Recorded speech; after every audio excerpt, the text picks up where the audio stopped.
Guys, it's my new blog. तो guys, अभी आप सोच रहे हो कि मैंने ये रिमोट क्यों रखा है।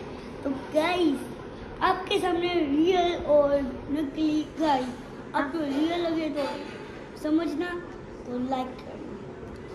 और असली भी और नकली भी हो सकती है गाइस। अब इस तो देखिए,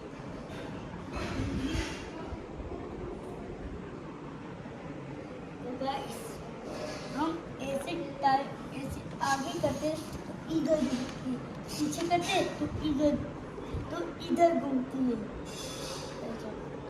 और देखो, अब हम इस तो गाइस, अब हम इसको यहाँ से उड़ाने वाले हैं। तो चलो, और अब ये ब्लॉग देख रहे हैं तो प्लीज लाइक करो।